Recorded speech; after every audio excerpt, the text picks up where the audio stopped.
This is one of the strangest places on Earth. It's the inside of a vast, sophisticated machine, which is driven by an ancient technology. It's a tanker with a cargo that can power London for about a week. A cargo equivalent to the energy of 55 nuclear bombs. This huge ship is carrying liquefied natural gas, millions of litres of the stuff. At room temperature, it turns into a highly flammable gas. That's why people want it. The liquid inside these tankers becomes gas for cooking and heating your home. Creating the technology to transport it is very complex. Yet these ships owe their existence to some surprising connections. Kitchen cutlery. The father of evolution. And there it goes. The world's first steam engine. World War II fire engines. And air-to-air refueling.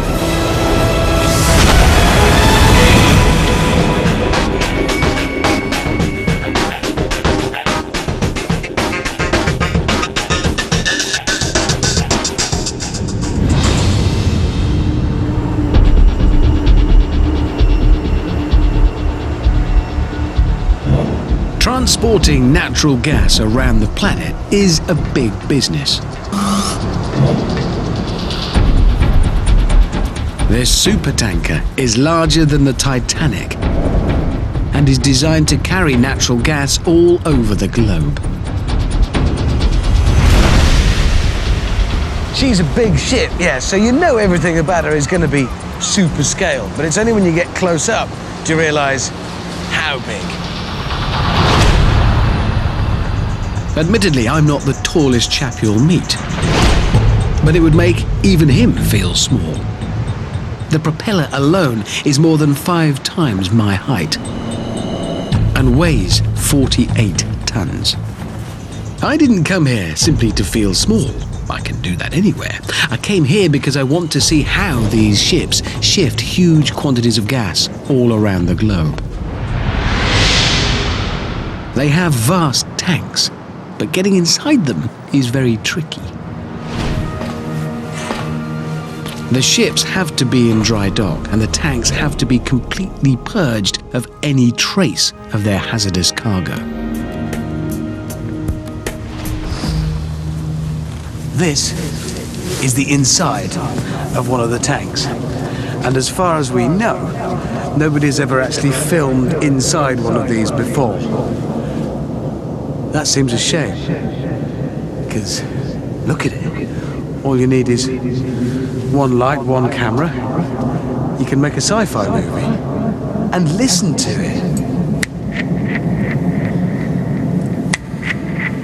That echo is real, analog, not a digital effect. Real sounds bouncing around this cavernous tank. There's room for 34 million litres of liquid gas in here. The equivalent volume of water would allow the average British home to flush the toilet for 1,200 years. And there are 4 of these, each at minus 160 degrees inside. Just another world. It's just crazy.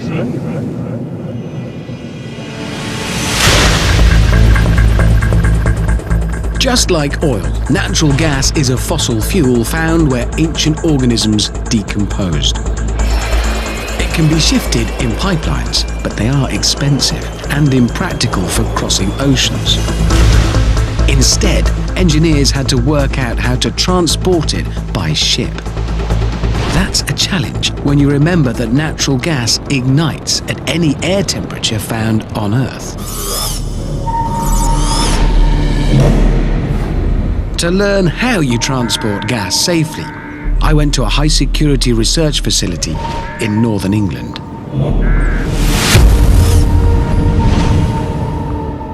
This is a blast-proof chamber, a sort of industrial-scale oven. Right, well, this device here is a supply of gas up through this tube here. This is an igniter, it'll create a spark, light the gas, and it'll burn. It's quite a lot of gas, a lot more than you're used to at home, but don't worry, this place we're in can take it. This is a specialised blast testing facility. They use it to test industrial safety equipment on a massive scale, so it'll be okay. Nevertheless, I think I'll get out while we light it. Since someone had left the oven door off, we had to retreat to a safe distance. Cue the spark. 5, 4, 3, 2, 1. Release gas.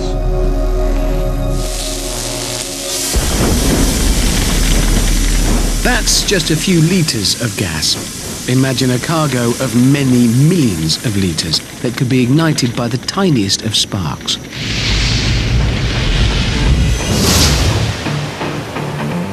That cargo has the energy equivalent of 55 atomic bombs.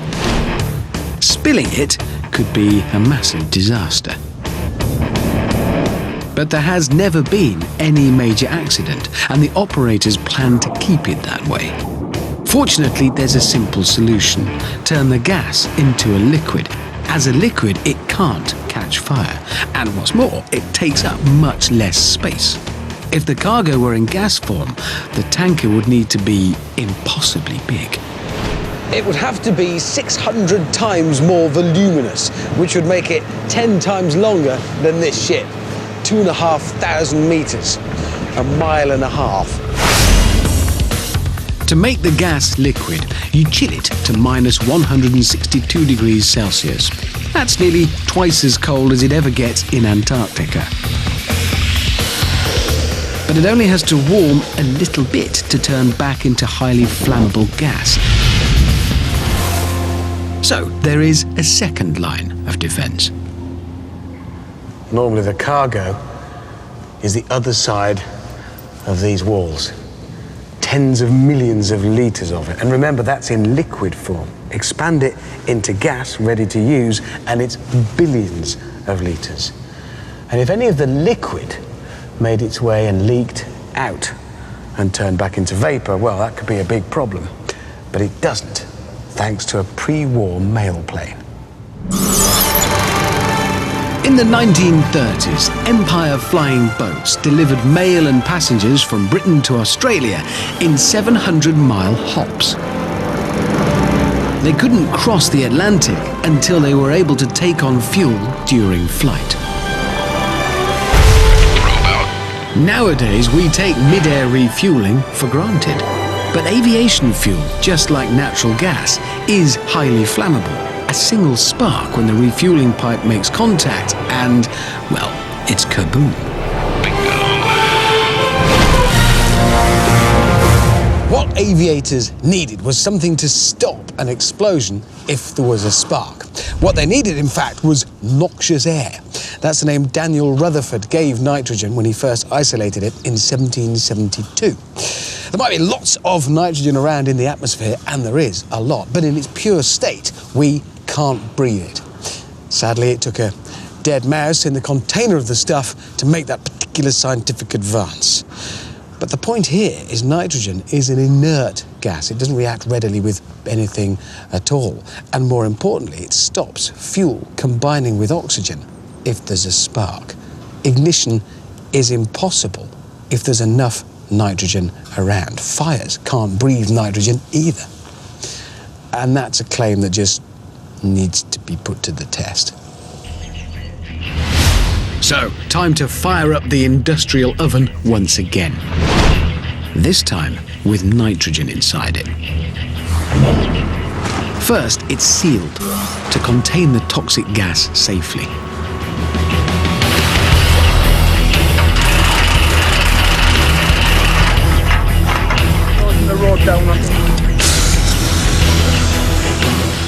Nitrogen on.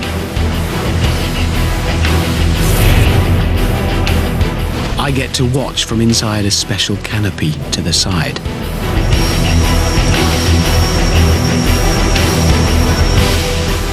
A meter shows how the oxygen level drops as nitrogen replaces the normal air around the igniter.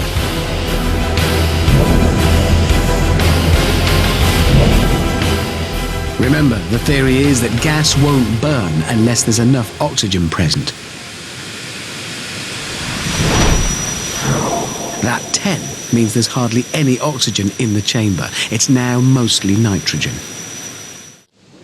Okay, let's have the spark on then, please. This is the igniter. No gas in there yet, remember. So very soon we'll see the sparks at the top of the funnel. Let's have a look. There they go, that's the spark. Smoke on then, please. Now, the smoke is purely an indicator here, because otherwise we won't be able to see when the gas starts flowing. Right now, no gas going in, you can see the smoke.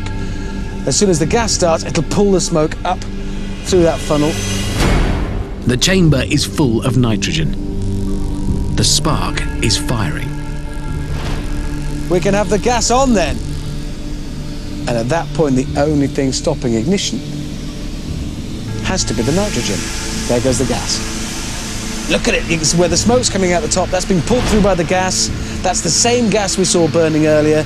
And yet with the nitrogen in there, look at that. Nothing. Do you know what? I find that strangely comforting. Science tells you it should work, but there it is working. Look at that. Gas charging in now. The nitrogen quashing it. It can't ignite. It can't burn. Nitrogen also protects gas tankers and mid-air refueling. A quick squirt of nitrogen down refueling pipes removes any risk of explosion. Thanks to nitrogen, an Empire flying boat made its first transatlantic flight back in 1938. On gas tankers, the potentially poisonous nitrogen is safely sealed inside the gas tank insulation. In case of a leak, nitrogen stops the volatile cargo reacting with oxygen, and the insulation keeps it in liquid form. They're the world's biggest deep freezers, the equivalent of more than 300,000 domestic freezers like the one at home, and 10 times colder inside. The gas is chilled on shore, and the liquid is then piped onto the tanker. But these super cold temperatures pose big engineering challenges. You can't just use standard steel pipes to do the job. Moving the ultra-cold liquid around the place, off the ship and around the ship on pipes like these, presented a whole new set of problems that could only be resolved by recourse to the engineering might of this, and of this, and even of this. But no, not actual cutlery, obviously. That'd take hours. No, what it's made of. Stainless steel. 100 years ago, cutlery was made of other metals, silver, say, or plain steel for everyday tableware. But steel rusts, off-putting at dinner, and like many materials, it changes completely when you put it in the deep, deep freeze. An example, bread. At room temperature, a slice of bread is bendy, flexible, ductile in the jargon. Take the same piece, freeze it, it's harder, but brittle. Wouldn't it be terrible if steel behaved the same way? It does. Jackie Butterfield, a materials specialist and steel consultant, introduced me to a medieval torture device. This is the sort of equipment that we'd use to test the toughness of a metal. Right, can I help? Absolutely. Oh, good. What'll I do? First thing you can do is lift this weight up and we'll lock it in position. Right, thank you. Okay, I always get the nice jobs. Right, so just swing this back, yeah? Yeah. Right, it's got a lot of weight. Just for the record, I'm not being a complete weakling. It is actually quite heavy. About 10 kilograms. So it's a fitness program? It is, absolutely. Okay. Right, so that's... The weight is primed. Yeah, so what this is going to do, this weight has potential energy. So that's a measured dose of energy that we can apply to the sample down there. It's the same Absolutely. each time because the weight is the same. Step forward, victim number 1. A length of standard steel tube, just like a scaffolding pole. Triggering test. So this is going to return a specific amount of potential energy transferred into kinetic energy that will be absorbed or not by the sample. Okay, here we go. 3, 2, 1. Woohoo! It's not even dented it. Despite the full force of the weight slamming into it, at air temperature, the bog standard carbon steel remained undamaged, whilst the energy ricocheted through the frame around it. So this sample has survived then? Absolutely. What do we do now? Right, what we need to do now is test some of the carbon steel at the cryogenic temperatures with the liquid nitrogen. So this is where we introduce our tricky subantarctic temperatures. Absolutely. Q liquid nitrogen, minus 195 degrees Celsius. The liquid nitrogen has dramatically lowered the temperature of the steel, just as the gas cargo would do as it's piped on board the ship. Right, if we're ready, 3, 2, 1.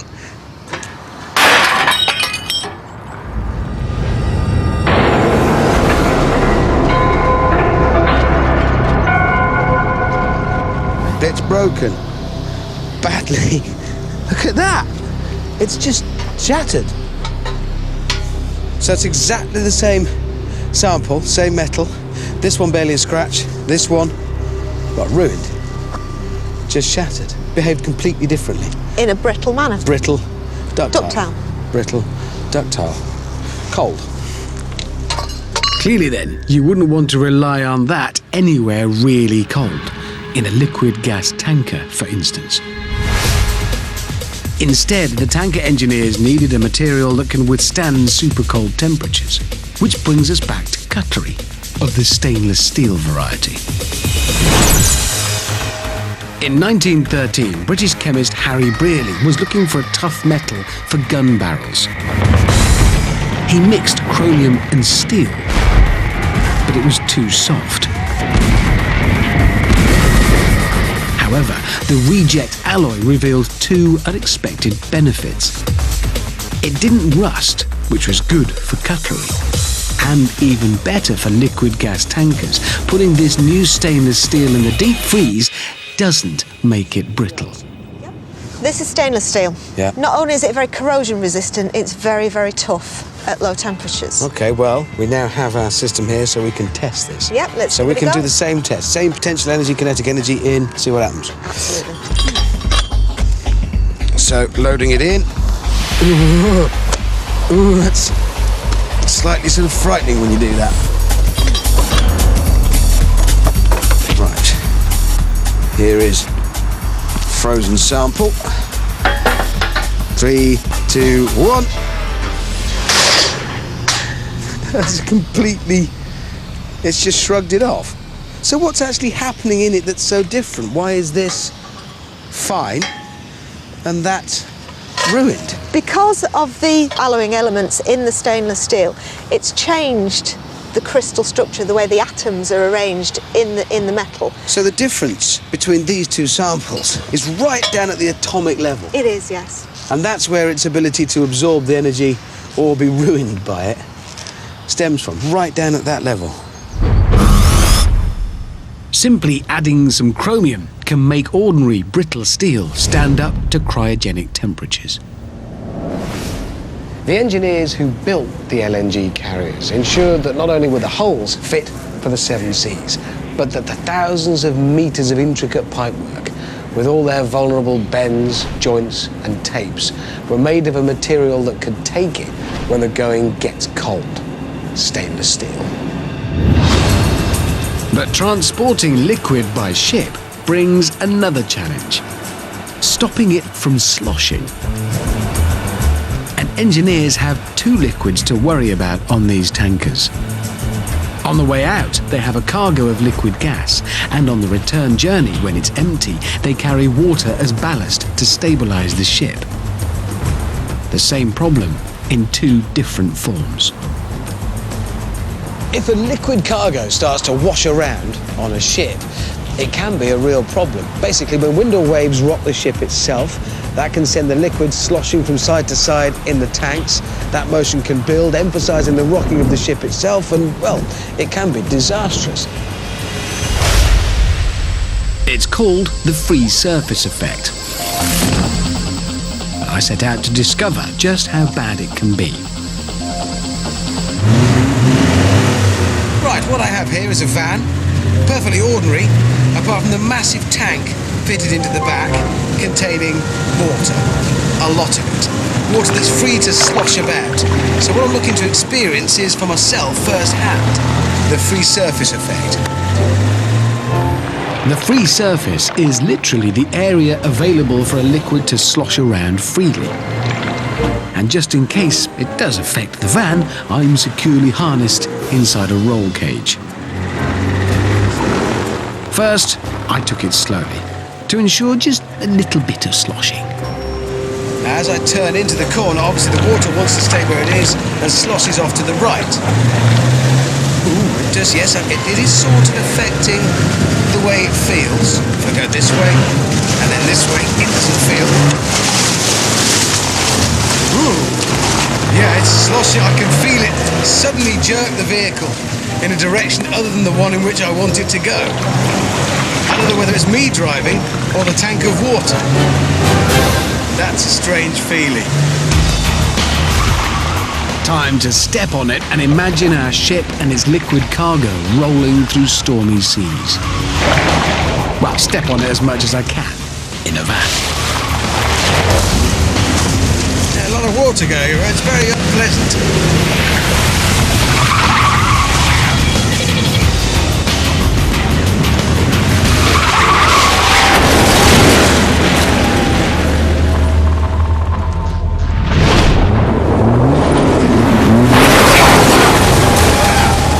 Yeah, that didn't go as well as it might have done. As I corner, the momentum of the slosh capsizes my little van.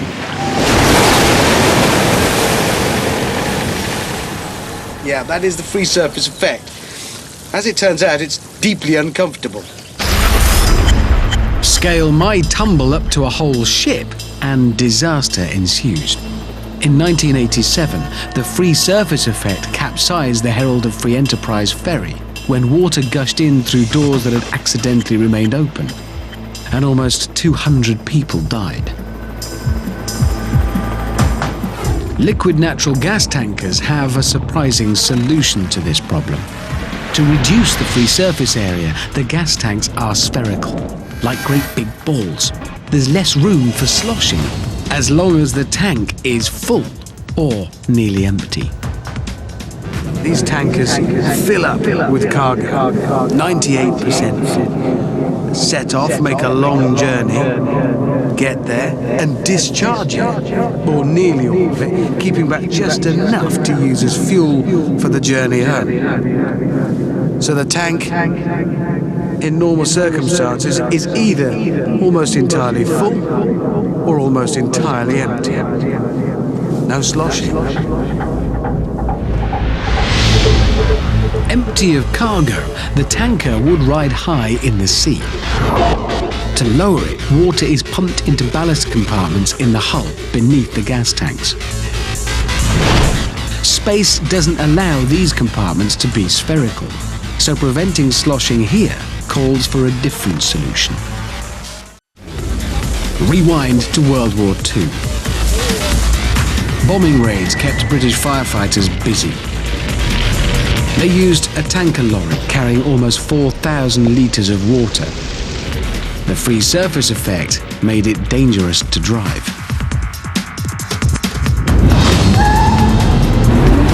By contrast, modern fire engines hurtle around without overturning. And that is thanks to baffles, not as in confusion, but load dividers.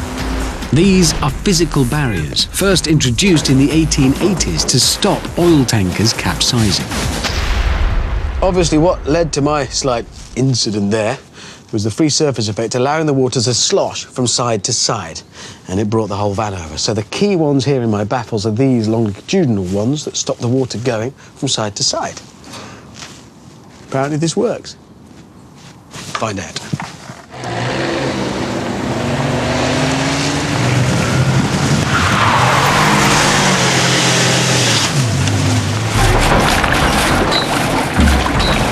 Yeah, so far all seems okay. And just as they keep the van stable, baffles also protect tankers from capsizing. Dividers in those ballast compartments under the gas tanks stop the water from sloshing around. No free surface effect. Surprisingly, they don't use baffles in the gas tanks. One reason is because friction could heat up the cargo, turning it back into gas. And you wouldn't want that. Empty or full, these ships are stable. But propelling a full tanker is more than a little challenging. Fully laden, this tanker weighs 113,000 tons. Once underway, it takes an hour to bring it to a complete standstill. But how do you get it going in the first place? You might expect a modern vessel to be driven by a complicated computer system with some very fancy mechanisms. Well, you'd be right about the computers, but the mechanisms are a different matter. At the heart of this vast tanker, there is, not surprisingly, a vast engine. It's immensely powerful, making 30,000 horsepower, in fact, to drive the ship across the seas round the world. It's very clever, it's very high-tech, but inside, it's based on a principle that was first used hundreds of years ago. Tens of hundreds, in fact.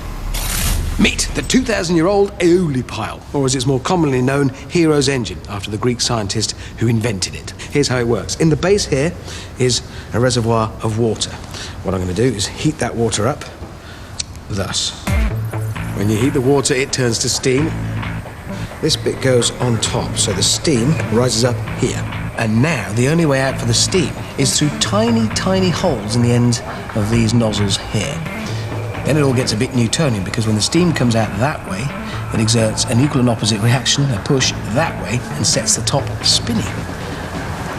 All we've got to do now is wait for it to build up pressure. There wasn't much to be doing in those days, obviously, so waiting for things was great. Do some philosophy while we wait, perhaps.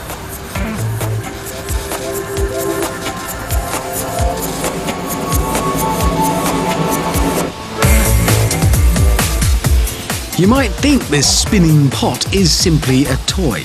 But no, this same principle was used by the ancient Greeks in a machine to open temple doors.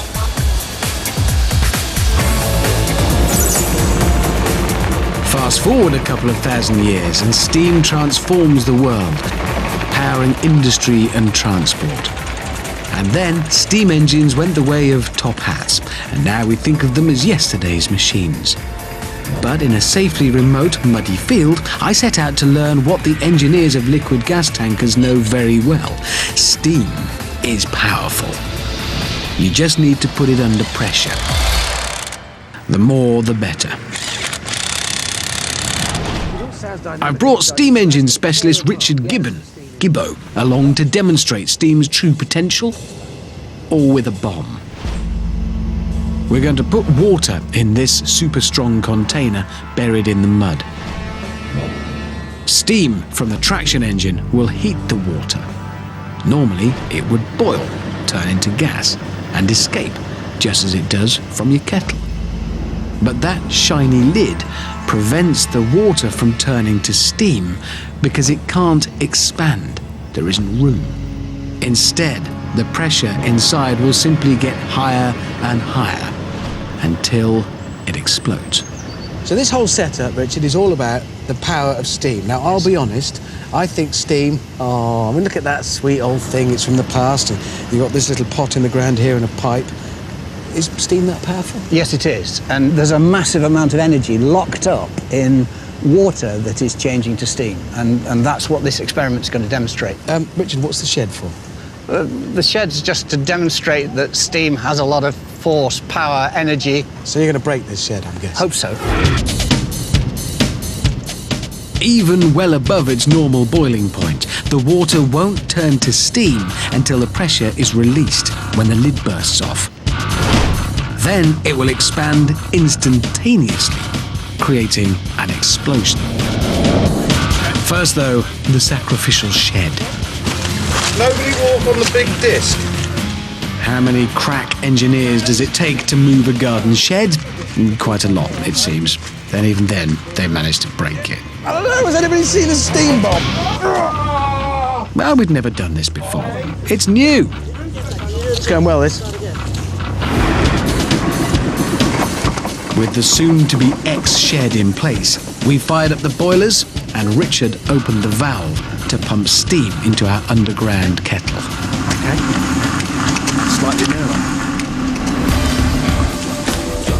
Our steam bomb is ticking, and now all we can do is wait. As the metal kettle gets hotter, you can see the puddles around it boil and turn into steam. But the water inside, although it's well above boiling point, can't turn into steam until the lid blows off. It's moving. Yes, it's moving. The pressure gauge needle slowly ticked up. Gibbo expected it to blow at around 5.5 bar, which is 5.5 times atmospheric pressure.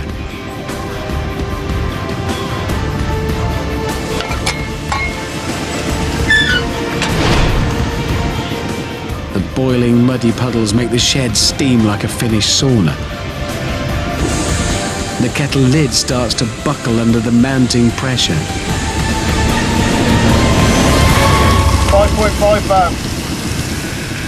Can I just say this is ridiculous?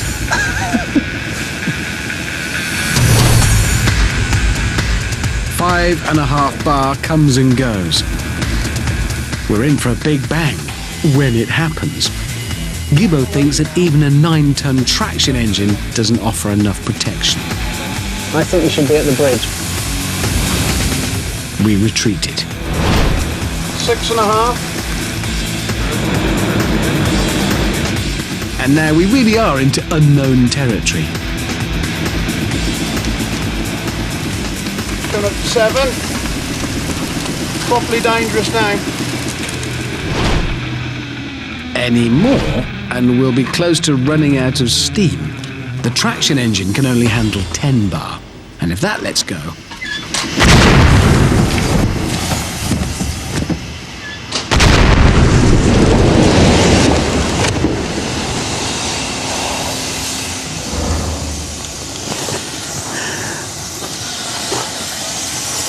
That went. Brilliant. What did that reach? 7.5 bar. And the shed is no more.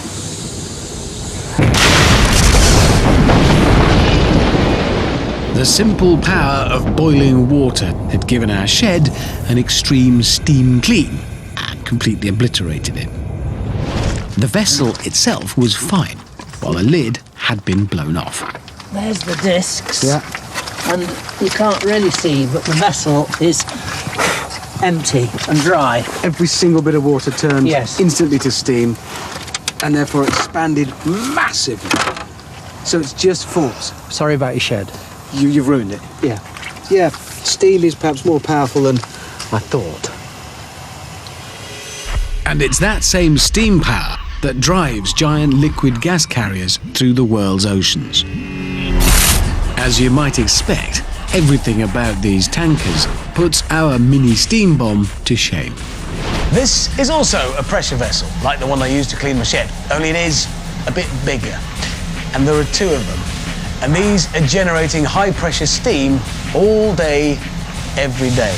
So although in some ways this whole engine room looks a bit inert, a bit inactive, it's actually generating and containing incredible quantities of energy and power all the time.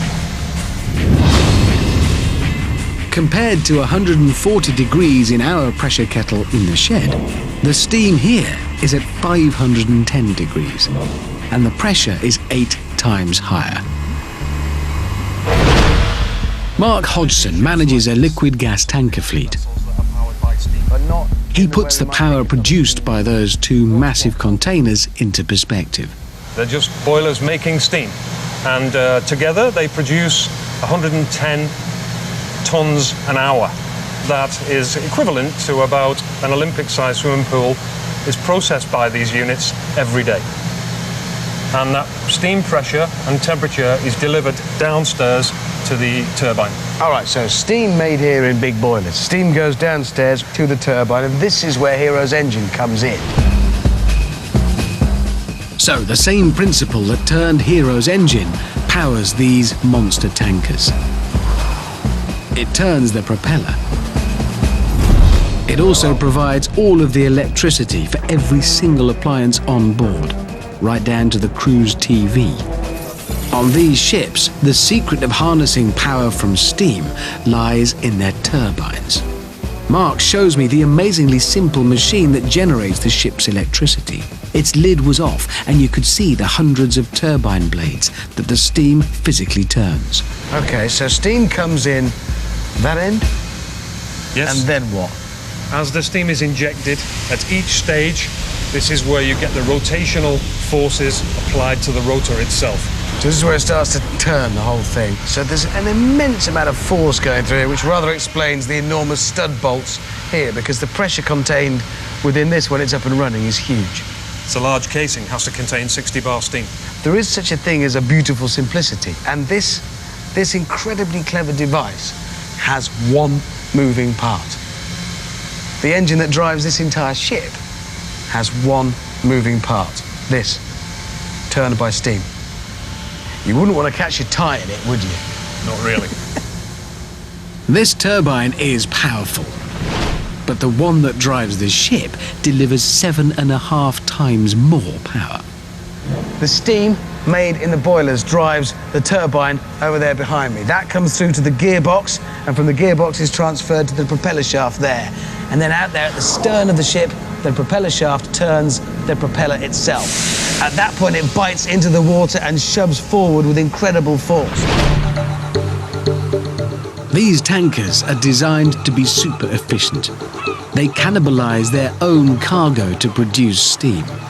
And for the 25 tons of water they consume every day, they turn to the surrounding ocean. But salt water is horribly corrosive, and the crew just refuse to drink it, softies. So all the seawater is boiled and evaporated to remove the salt. And once again, it's steam that does the work. But to make it even more efficient calls for a principle noted by the father of evolution, naturalist Charles Darwin. Investigating wildlife in the Andes Mountains, Darwin noticed something that plagues all mountaineers who try to boil potatoes. They take ages to cook. Darwin put it down to altitude, and he was right. We learn that water boils at 100 degrees C, but as Darwin noticed, the boiling point varies if you're up a mountain. The potatoes were taking longer to cook because at altitude air pressure is lower, so water boils at a lower temperature. The boiling water just wasn't hot, and you can't cook potatoes in cold water. You can even boil water without heating it at all if you reduce atmospheric pressure enough. Right, switch the pump on. That is sucking the air out of there. That's lowering the pressure. This is to prove that water will boil at a lower temperature at lower pressure. So, my marshmallow man is to prove, see, that's a vacuum in there. As you can see, marshmallows expand in low pressure. Useful to know. Yeah, it's grisly, sorry. But the point here is not to prove what happens to marshmallow men in low pressure, albeit quite funny. It's what happens to water.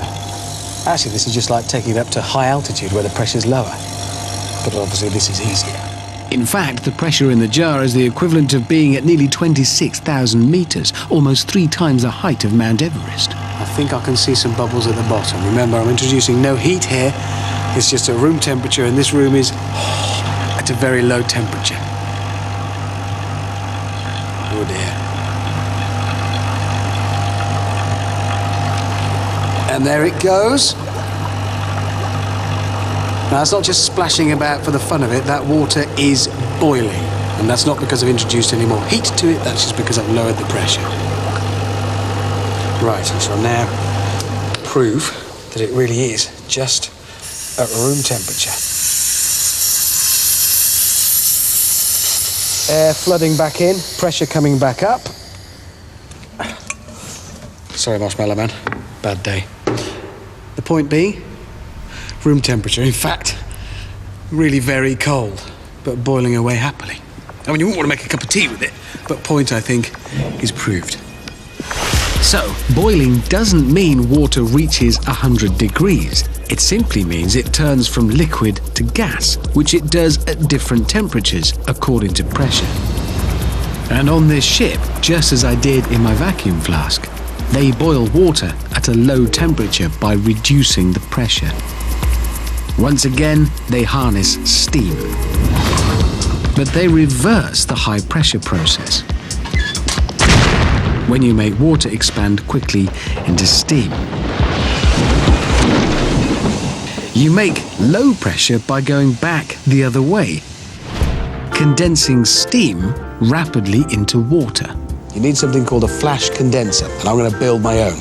1 barrel to start off with, so that goes. On board, they use leftover steam from the engines, but I need to rustle up my own. So, first, add a little water. Apply heat. Gas on. Wait, and wait, and wait. And hey presto. Right, finally, we've got steam. So, very quickly, I've got to remove the heat and seal it. Quickly as I can. So, heat comes out, lid goes on. I've got to really seal it because it's important. No air can get in. That's sealed. Right, it's full of steam. What I'm going to do now is condense that steam back into water quickly. Here's the way. Right. Cold water will flash condense the steam, reducing the pressure. You can hear it creaking and groaning. As that steam condenses back into water, shrinks, lowers the pressure in there, and the outside of the barrel still has to stand up, remember, to atmospheric pressure pushing in. Ooh.